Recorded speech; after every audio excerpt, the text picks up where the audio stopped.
Seguimos con el estudio. Estamos en la guía, página 68, en la letra B bajo punto 5, dice, el Espíritu Santo posee los atributos de Dios. Recuerden que estamos haciendo un estudio bastante sencillo. Estamos estudiando varios versículos donde el Espíritu Santo posee los atributos de Dios. Por ejemplo, si la Biblia dice que el Espíritu Santo es eterno, ¿qué concluimos? Que es divino. Que es divino, exacto, muy bien. Entonces, que si la Biblia, el Nuevo Testamento dice que el Espíritu Santo es la fuente o es el Espíritu de vida, ¿qué concluimos? Es un atributo divino, ¿verdad? Divino. Y es lo que dice Romanos 8:2. El Espíritu de vida me ha liberado de la ley del pecado. Entonces, vemos dos cosas. Tiene atributo, vida, pero también tiene obra redentora que solo Dios hace, que me ha liberado de dominio de la ley. O de la ley, es decir, perdón, me ha liberado de la ley de pecado, o es decir, del principio de dominio de pecado en mi vida. Entonces es una obra redentora que hace el Espíritu Santo. Muy bien. Y Juan 16:13 dice, pero cuando venga el Espíritu de verdad, Él los guiará a toda verdad, porque no hablará por su propia cuenta, sino que dirá solo lo que oiga y les anunciará las cosas por venir. Entonces, ¿qué atributo se ve? ¿Qué atributo específico del Espíritu Santo? Nos guiará, dice, No, que es el Espíritu de verdad y nos guiará. A toda verdad. Entonces, Él es Espíritu de la verdad. Entonces, y nos guiará a toda la verdad. Entonces, este atributo verdad es atributo de Dios. Efesios 4:30 dice, no agravien al Espíritu Santo de Dios. Entonces, este mismo Espíritu Santo tiene la misma actitud, la misma disposición contra nuestro pecado, bueno, ira, enojo, pero en este versículo, emoción, dice, no agravien el Espíritu Santo de Dios. Y también Hebreos 9:8, con esto el Espíritu Santo, santidad, da a entender, revela, que mientras siga en pie el primer tabernáculo, aún no se habrá revelado el camino que conduce al lugar santísimo. Está revelando. Está revelando. Y en Salmo 139, versículo 7, David dice, ¿qué dice? ¿A dónde me podré esconder de tu espíritu? ¿A dónde podré huir? Entonces, ¿cuál es el atributo que se le da al Espíritu? Omnipresente. Omnipresente. Entonces, que concluimos que, si este Espíritu es omnipresente, tiene que ser el Espíritu de Dios mismo. Entonces, estamos viendo evidencias acerca de la divinidad del Espíritu. ¿Ok? ¿Ves el argumento tan sencillo? Entonces, también el Espíritu Santo hace las obras que solo Dios hace. ¿Cuál es una obra que solo Dios puede hacer? Creación, crear el mundo, ¿verdad? ¿Qué más? Son dos, principalmente dos. Salvar. Salvar. la obra redentora, resucitar. Exactamente. Cualquier obra redentora. Cualquier obra redentora. Y aquí vemos mucha evidencia de que el Espíritu Santo hace obra de creación y obra redentora. En Génesis 1:2, la tierra era un caos total, las tinieblas cubrían el abismo y el Espíritu de Dios iba y venía sobre la superficie de las aguas. Entonces, ¿qué obra redentora en la cual está participando el Espíritu Santo? Creación. La creación. Muy bien. Y tenemos Mateo 12. ¿Qué dice Mateo 12:18? este es mi siervo, a quien he escogido, mi amado, en quien estoy muy complacido. Sobre él pondré mi espíritu y proclamará justicia a las naciones. Entonces, ¿cuál es la obra redentora que hace aquí el Espíritu Santo? Obra de justicia. Exactamente. En su nombre pondrán las naciones su esperanza y también haga triunfar la justicia. Perfecto. Ok. Aquí tenemos en Juan 16:8. Dice, y cuando venga, convencerá al mundo de su error en cuanto al pecado, a la justicia y el juicio. Okay. Obviamente, Cristo en esta sección está hablando de la venida. Del Consolador, ¿Y quién es? el Espíritu Santo. ¿Y qué hará? Convencerá al mundo de pecado. De pecado. Obra redentora del Espíritu Santo. Muy bien. Y más claro, en 1 Pedro 1:2, según la previsión de Dios el Padre, mediante la obra santificadora del Espíritu. ¿Qué obra redentora? ¿Cuál es la obra? Santificadora, santificación, para obedecer a Jesucristo y ser redimidos por su sangre. Lo mismo en Tito 3:5. Él nos salvó no por nuestras propias obras de justicia, sino por su misericordia. Nos salvó mediante el lavamiento de la regeneración y de la renovación por el Espíritu Santo. ¿Cuál es la obra redentora del Espíritu Santo? Renovación, salvación. Y regeneración, el nuevo nacimiento. Excelente. Brincamos sobre Juan 3:8 que dice que el Espíritu Santo es el que nos hace nacer de arriba o de nuevo, ¿verdad? Entonces, Él nos da nueva vida. El Espíritu Santo, obra redentora que Dios hace, aquí el Espíritu Santo la hace. Y también estos textos y muchos más enseñan, letra D, que el Espíritu Santo también recibe honores merecidos solamente por Dios. Es decir, se reconoce por Dios y es adorado como Dios. En algún momento se preguntaron los teólogos que es un solo Dios con tres diferentes nombres. Sí, es que lo que estamos haciendo primero, estamos tratando de poner mucho contenido bíblico para que tengamos este contenido por lo menos aquí atrás en la mente, porque en la siguiente hora vamos a meternos profundamente en cómo la iglesia empezó a pensar en ese concepto, a desarrollar ese concepto, y porque en verdad fue un caos, es que fuimos a diferentes direcciones tratando de entender ese concepto. Pero ¿me permites esperar como 30 minutos para llegar a ese punto? Porque yo creo que van a ser muchas preguntas más, porque nosotros, lo bello de todo esto es que las preguntas no han cambiado. Entonces, las teorías que se han presentado para resolver esta confusión, esas teorías tampoco no han cambiado. Y lo que vemos es que las mismas preguntas existen en el siglo XXI de las que existían en el siglo I. Y también los mismos errores que cometían en aquel entonces son los que muchas iglesias están cometiendo hoy en día. Entonces las mismas herejías existen, las mismas preguntas existen, pero también, gracias a Dios, la gran mayoría de las iglesias, mundialmente hablando, han llegado a la misma conclusión acerca de quién es Dios, hablando de la Trinidad. Y otra vez, que han concluido que Dios es uno, que Dios es plural, que el Espíritu es Dios, que el Hijo es Dios, que también el Padre es Dios.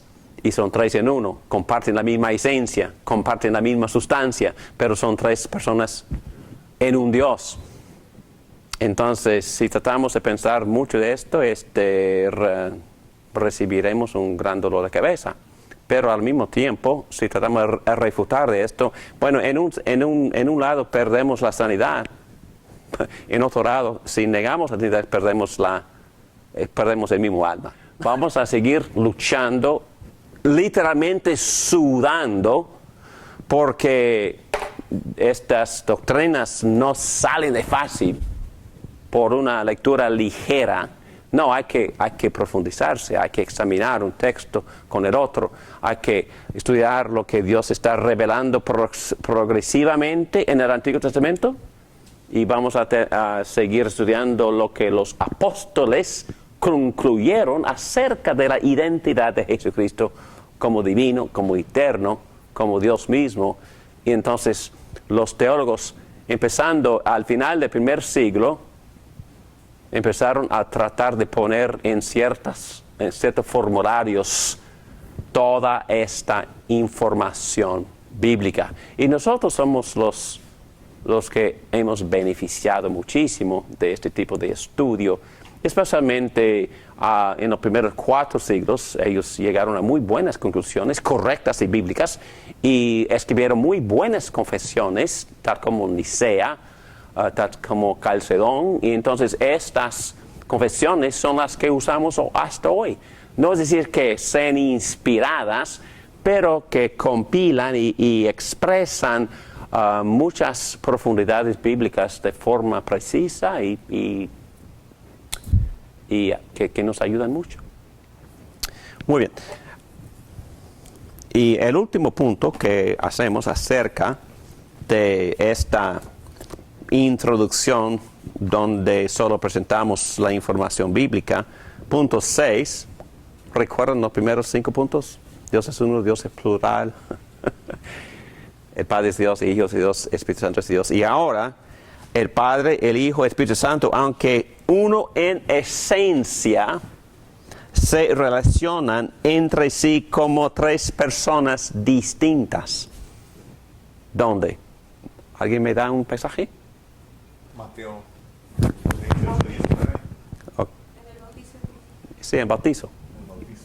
Debemos de leer eso. Y Mateo, capítulo 3, versículo 13. Yo lo leo. Un día Jesús fue de Galilea al Jordán para que Juan lo bautizara. Pero Juan trató de disuadirlo. Yo soy el que necesita ser bautizado por ti, y tú vienes a mí, objetó. Dejémoslo así por ahora, pues nos conviene cumplir lo que es justo, le contestó Jesús. Entonces Juan consintió. Tan pronto como Jesús fue bautizado, subió del agua. En ese momento se abrió el cielo y él vio al Espíritu de Dios bajar como una paloma y posarse sobre él. Y una voz del cielo decía: este es mi Hijo amado, estoy muy complacido con él. ¿Qué es lo que vemos aquí en este pasaje? Muy convincente. Vemos los 3. Vemos los 3, las 3 personas. 3 personas. ¿Y qué están haciendo las 3? Conversando. Están conversando.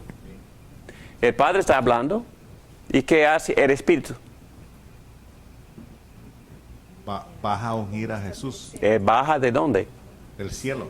Vio al Espíritu Santo bajar. Entendemos que Dios Padre lo había enviado. Entendemos que el Espíritu Santo fue enviado. Y viene de arriba. Y viajó de una persona a otra persona. Entonces hay movimiento de personas dentro de la cabeza que se llama Dios. Entre las personas hay movimiento y también hay conversación. Porque, ¿qué dijo el Padre? Este es, él, hablando del Hijo, este es mi amado, mi Hijo amado. Estoy muy complacido con él. En otras palabras, constantemente en los evangelios me gusta mucho lo que Juan nos presenta en cuanto a las varias conversaciones que Jesucristo tenía con su Padre.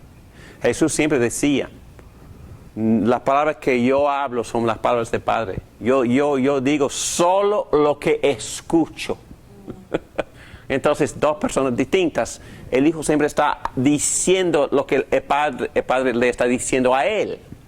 Y por supuesto sabemos que cuando el Espíritu Santo viene, tampoco tiene problema para sí mismo. Él está aquí para reemplazar el otro Paracleto, el otro Consolador, que fue Jesucristo.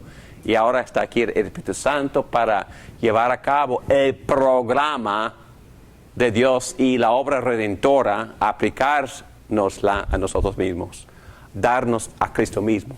Entonces tenemos tres personas que hablan entre sí, personas entre las cuales hay movimiento y también uno habla del otro. Entonces, estudiando no me gusta decir herejías, pero estudiando los primeros intentos para llegar a un formulario de quién es Dios viendo estas tres personas.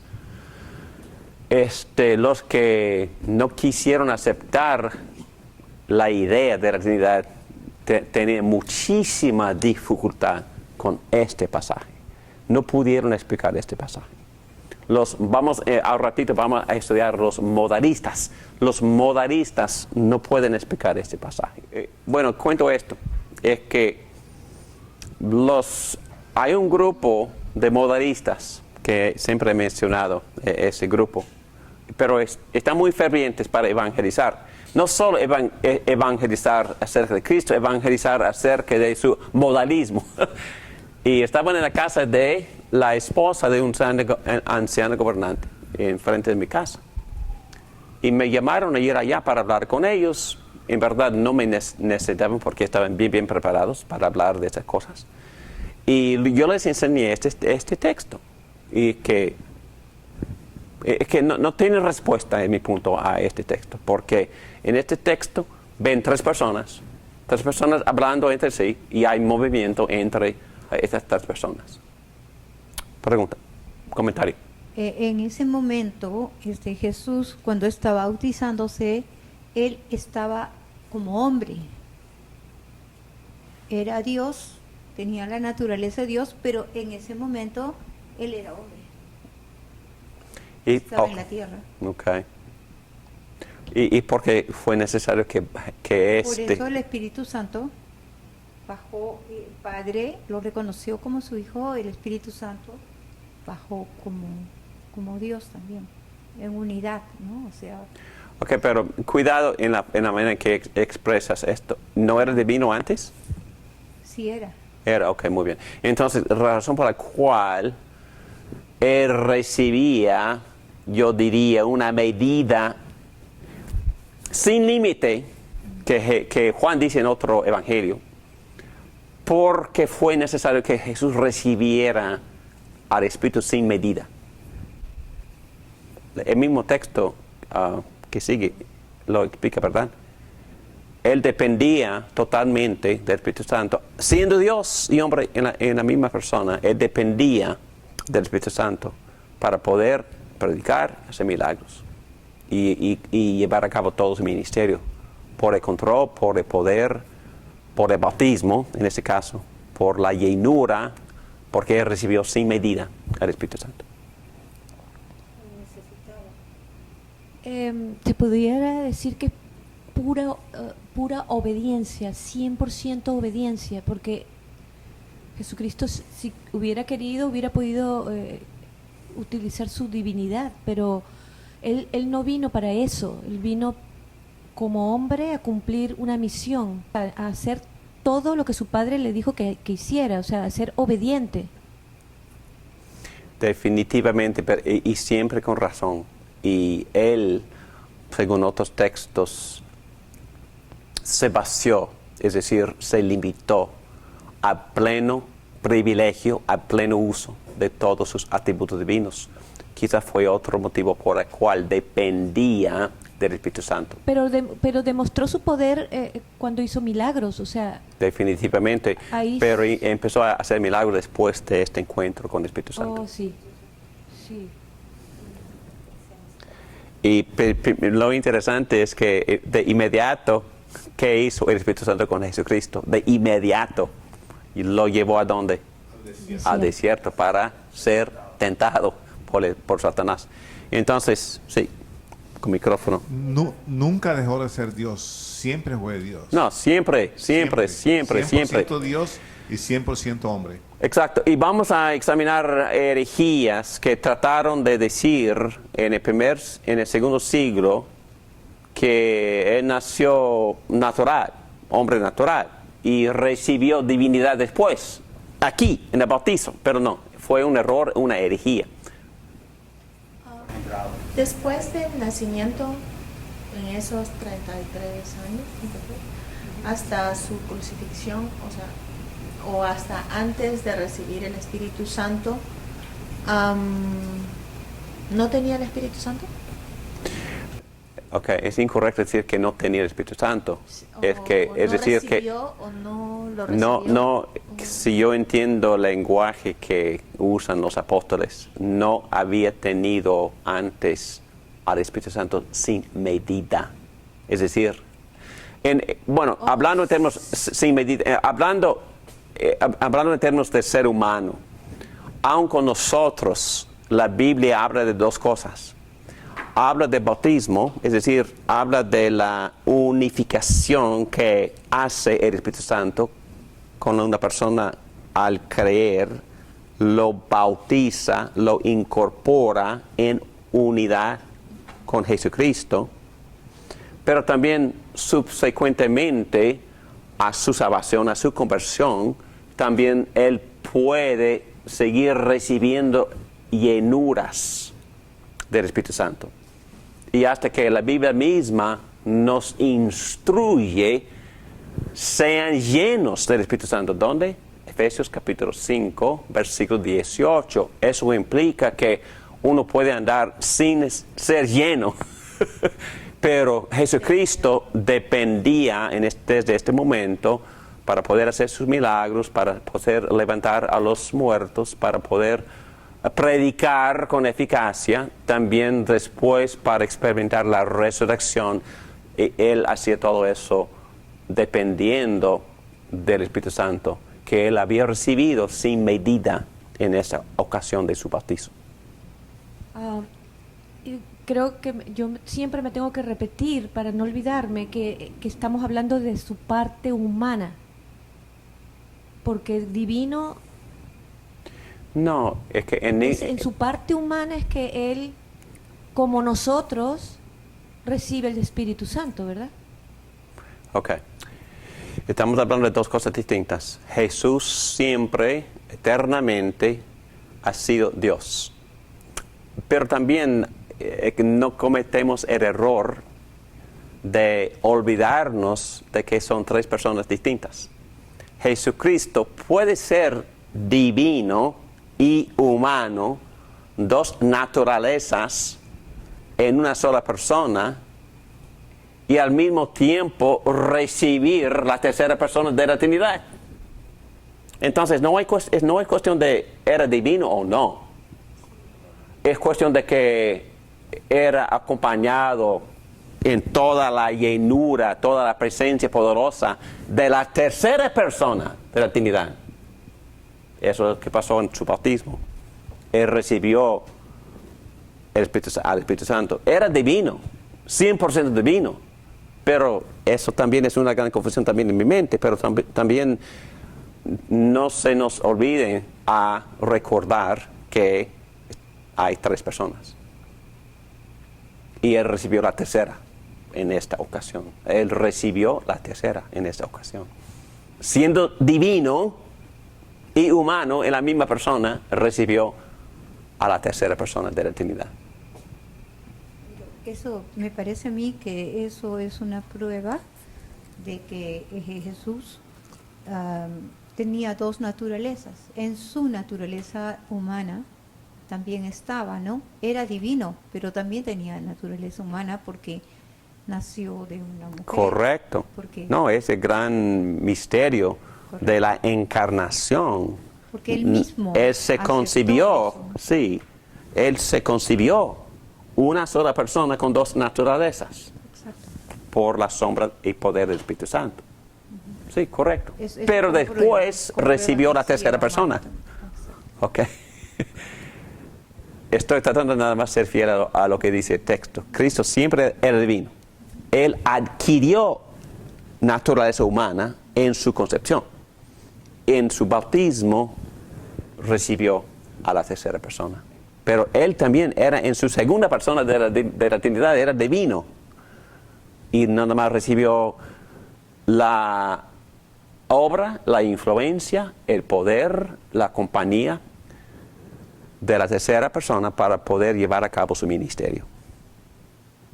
Y en Lucas prácticamente es lo que lo dice. Vamos a ir a Lucas. Lucas 4. Es que en la doctrina es necesario que nosotros reconozcamos a Jesucristo también como humano. Definitivamente. Hay muchas iglesias que no, dicen que no fue No, humano. definitivamente. Es cierto que fue humano. Y bueno, por eso pasamos casi 16 semanas estudiando Cristología, porque es sumamente esencial. Sin Cristo no es humano, no hay redención, porque no hay identidad con el ser humano. Es que tuvo que conectar la naturaleza divina con la humana para poder representar la humanidad en todo lo que Él hizo para salvarnos. Pero al mismo tiempo, si no fuera Dios, no tuviera poder para salvarnos. Y menos no pudiera aguantar lo que Él sufrió en la cruz, propiciando la justicia, absorbiendo la ira, desviando la ira de nosotros. Y yo sé que he repetido eso varias veces, pero cualquier secta falsa que no tiene a un Salvador divino, no tiene a ningún Salvador. Porque Salvador humano no puede. Pero al mismo tiempo tiene que ser humano, como usted dice, para poder representarnos, para llevarnos a la unidad con Dios. Y también para sufrir todo lo que nosotros hemos sufrido, para poder simpatizar con nosotros. Y como ser humano, en mi opinión, por eso fue bautizado. No fue bautizado porque era pecador, fue bautizado para incorporarse oficialmente con la raza humana. Porque ya hay una conexión. Y ahora, en adelante, todo lo que Cristo hace, lo hace representándonos como ser humano. Es como si nosotros... Lo que no hizo Adán. Exactamente. Exacto. Es como nosotros estuviéramos en la tierra caminando, obedeciendo al Padre, porque ya ahora la raza humana está conectada con la divinidad. ¿Ok? Y la divinidad, apoderado ahora por el Espíritu Santo, está obedeciendo de forma perfecta. Y Dios acepta esto. Dios acepta esto. Y se nos transfiere la perfección de Jesucristo. La obediencia, dice Pablo en Romanos 5 y en 1 Corintios capítulo 15, se nos transfiere esta obediencia. Por un solo hombre entró el pecado y la muerte. Por un solo hombre entró la obediencia y la vida. Con claridad Pablo nos dice que Cristo obedeció por mí. Andaba haciendo cosas como ser humano, representándome donde Adán me falló. ¿Ok? Entonces hay que poner en contraste Adán y el segundo Adán. Adán trajo la ley del pecado y la muerte y Cristo trajo la ley de la vida. La vida, obediencia, La obediencia y vida. Exactamente, excelentemente. Aquí en Lucas capítulo 4, en versículo 18, Pedro, por favor. Está en la sinagoga. Ok. Este texto nos da la razón por la cual el Espíritu Santo reposó sobre él. ¿Ok? El Espíritu del Señor está sobre mí, por cuanto me ha ungido para anunciar buenas nuevas a los pobres, me ha enviado a proclamar libertad a los cautivos y dar vista a los ciegos, poner en libertad a los oprimidos y pregonar el año del favor del Señor. Claro, ¿no? El Espíritu Santo estaba reposando sobre él. ¿Para qué? Para poder predicar las buenas noticias, las buenas nuevas a los pobres, para poder proclamar libertad a los cautivos, y es decir, es decir, darles libertad, dar vista a los ciegos y poner en libertad a los oprimidos. Entonces, Él está haciendo todo esto, ¿cómo?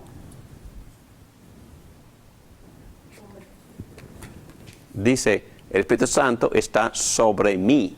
Entonces, está haciendo todo esto dependiendo de la tercera persona. Es divino, pero está dependiendo. En Hechos 2:32 dice el apóstol Pedro, a este Jesús Dios lo ungió. Ungió, sí, con el Espíritu Santo. Entonces, eso fue parte del plan, que Jesucristo también nos enseñaba, que nos enseñara a depender del Espíritu Santo. Eso es porque cada una de las personas tiene una función. Definitivamente. Es por eso que se da eso. Para llevar a cabo nuestro ministerio, dependemos del Espíritu Santo. Buscamos la llenura, y no es algo mágico. Hay que pedirle, lléname. Pero también Pablo dice en Gálatas capítulo 5 que tenemos que caminar, andar con el Espíritu Santo. Tenemos que meditar en la palabra y cultivar la presencia dependiendo conscientemente del Espíritu Santo, obedeciendo a Jesucristo. Ahí es donde experimentamos la llenura. Pero yo me refiero es al Hijo. Al Hijo. El Hijo tiene una misión. Oh, definitivamente. Y él tiene que esperar a la otra persona que haga su función. Muy buen punto. No interrumpe la función del Espíritu. Correcto. Ninguno de ellos se interrumpe. Correcto. Su función. A eso me refiero, ¿verdad? Muy bien, muy bien. Sí. Y es muy interesante que la primera cosa que tuvo que sufrir fue ese encuentro con Satanás. Y él refutó a Satanás y no abandonó su misión. Hay muchos teólogos, he leído un montón de comentarios sobre ese texto. Y en mi opinión lo mejor es que sobre todo en esas tres tentaciones, lo que Satanás quería fue desviar a Jesucristo de su misión. Porque Satanás sabía lo que implicaba la misión de Jesucristo, su propia derrota. ¿Okay? Entonces, por eso tentaba, para que él se sirviera a sí mismo y no al Padre, para que usara su poder para su propio beneficio o nada más para jugar. Y quería usar su posición para tentar a Dios mismo. No como Adán, que sí fue tentado y sí pasa la prueba. Pasa la prueba. El segundo Adán sí. Otra vez estamos en el jardín, tomando la prueba. Y este Adán pasó. Sí pasó Por la el prueba poder del Espíritu Santo. Mira, Dios. dice, a este Jesús Dios lo resucitó y de ellos todos nosotros somos testigos, exaltados por el poder de Dios, habiendo recibido del Padre el Espíritu Santo. Esas cosas son muy profundas y es un gran misterio ver cómo las tres personas se relacionan entre sí. Dios Padre, Dios Hijo y Dios Espíritu Santo. Muy bien, vamos a terminar esta sección por ver, hay otros pasajes bíblicos en página 69 y quisiera nada más enfocar en quizás dos, porque hemos leído varios. En Salmo 45, versículo 6, encontramos estas palabras. Tu trono, oh Dios, permanece para siempre. El cetro de tu reino es un cetro de justicia. Tú amas justicia y odias la maldad. Por eso Dios te escogió a ti y no a tus compañeros. Tu Dios te ungió. ¿Qué? Tu Dios. ¿Ungió a quién? Al que se refiere en la primera línea. Tu trono, Dios, permanece para siempre. Entonces aquí está un Dios que tiene trono y Dios lo ungió. ¿Y dónde se encuentra este texto con dos personas? Uno uniendo al otro. Hebreos Hebreo también, pero Hebreo este es un 8 y salmo del Salmo Antiguo Testamento. 110. Sí, en Hebreos dice prácticamente lo mismo. El autor cita Salmo 45, en el cual Dios unge a un rey cuyo trono durará para siempre, que en sí implica a dos personas con atributos divinos. En el libro de Hebreos, este ungido se identifica como Cristo, Dios. En Hebreos capítulo 1, versículo 8, tu trono, oh Dios. Ok, ya hemos tocado Salmo 110 y es imposible estudiar suficientemente este texto porque es el texto más frecuentemente referido en el Nuevo Testamento del Antiguo. Vamos a ir a punto 4, Proverbios 8. Me gusta muchísimo este texto, tan bello que quisiera leerlo. El Señor me dio la vida como primicia de sus obras, mucho antes de sus obras de antaño. Fui establecido desde la eternidad, desde antes que existiera el mundo. No existían las grandes mares cuando yo nací. No había entonces manantiales de abundantes aguas. Nací antes que fueran formadas las colinas, antes que se cimentaran las montañas, antes que Él creara la tierra y sus pasajes, y el polvo primordial que hizo el mundo. Cuando Dios cimentó la bóveda celeste, Él trazó el horizonte sobre las aguas. Allí estaba yo presente cuando estableció las nubes en los cielos y reforzó las fuentes del mar profundo. Bueno, cuando señaló los límites del mar para que las aguas obedecieran su mandato, cuando plantó los fundamentos de la tierra, ahí estaba yo. ¿Quién está ahí? ¿Quién? Yo. Jesucristo. Hay que entender la clase de literatura. Estamos estudiando poesía o sabiduría. Y lo interesante de este pasaje es el uso del modismo que se llama personificación. En todo el libro, me gusta mucho esto, hay dos mujeres, personas, y una persona se llama sabiduría. Y a través del libro, esta persona representa todo lo bueno, todo lo bello, todo lo elegante, es sabiduría de Dios. Pero hay otra mujer, una adúltera, y ella representa necedad, sabiduría, necedad. Y las dos mujeres están llamándoles a los Petit y Harsaleb, palabras en hebreo que se refieren a los necios, pero a los jóvenes necios. Y las dos están reclutando a los jóvenes necios. Y aquí vemos otro rol de la persona, es, modismo, personificación, pero aquí dice yo. Bueno, entonces es más claro que este pasaje está hablando literalmente de una persona que se describe como ¿qué? ¿Qué hace esta persona en este capítulo? ¿Qué hace sabiduría? ¿Qué hace? Dice que estaba presente. ¿Dónde? En la creación.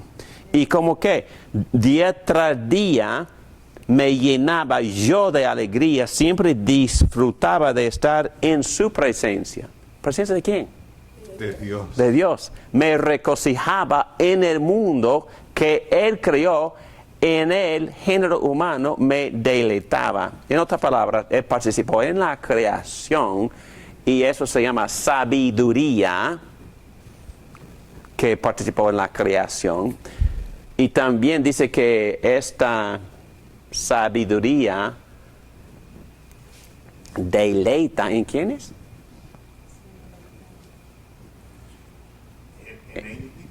No. En el ser humano. La sabiduría ama al ser humano.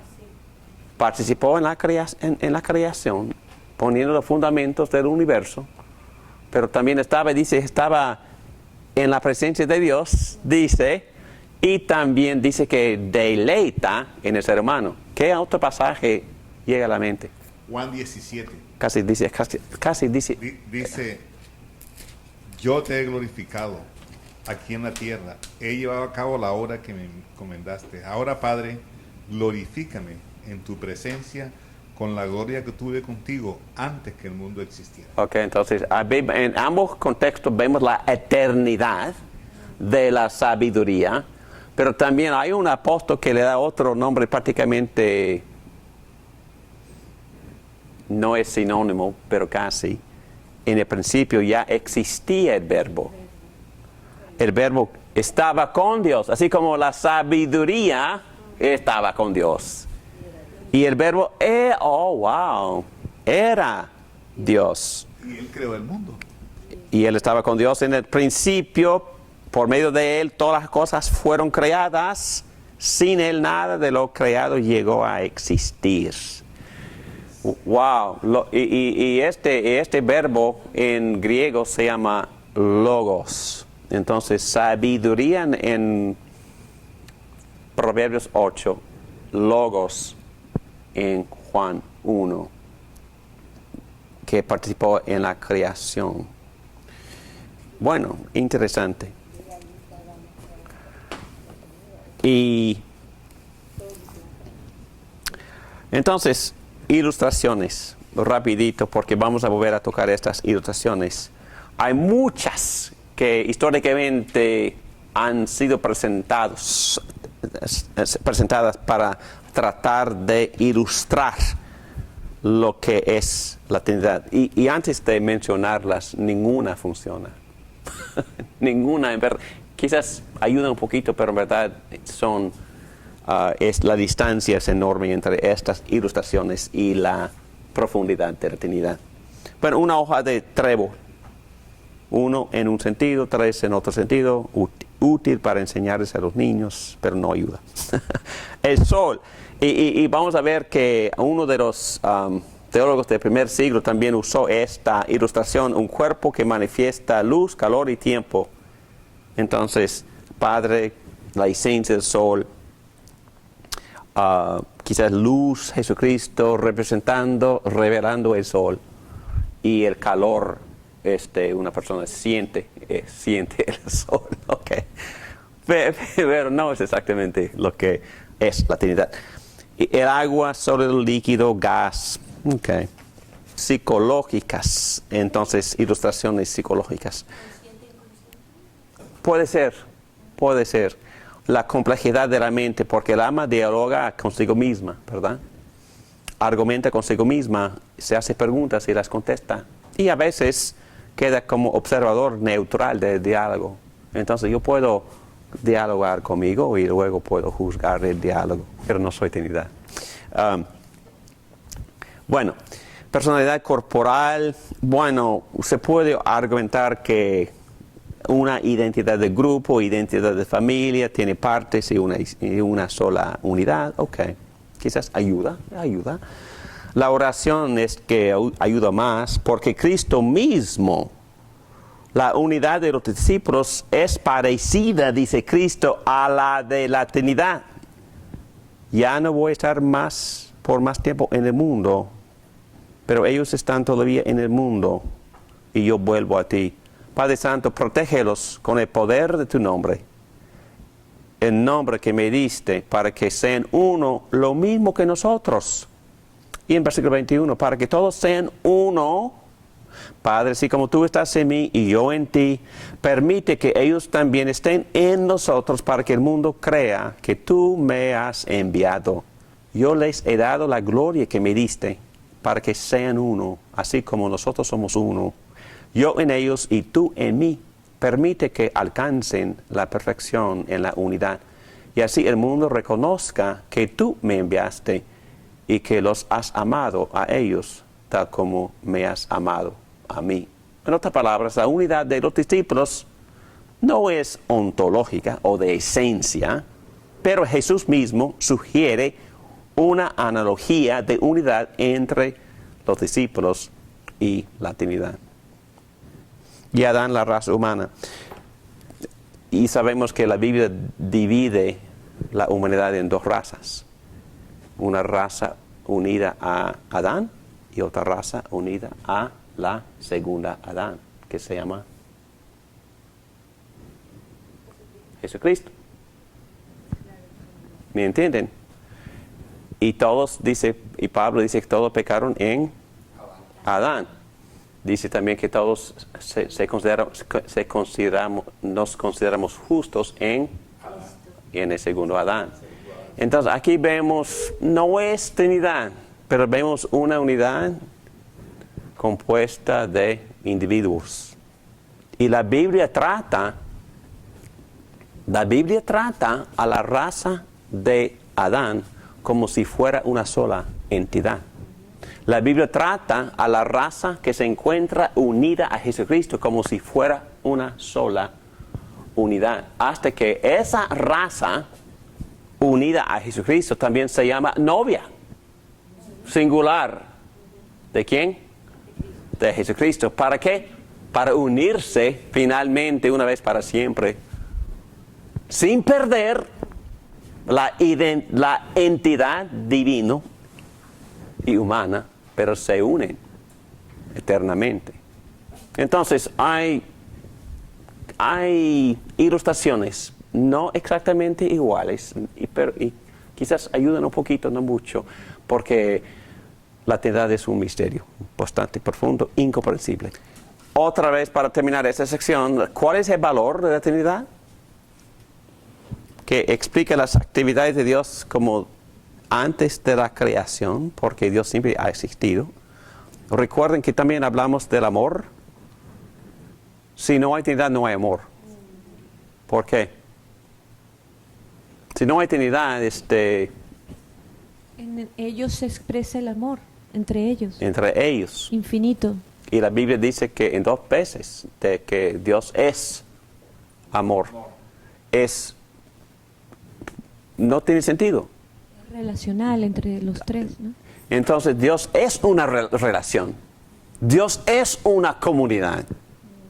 Vamos a empezar ahí. Dios es plural. En una sola, 3 personas distintas compartiendo la misma esencia.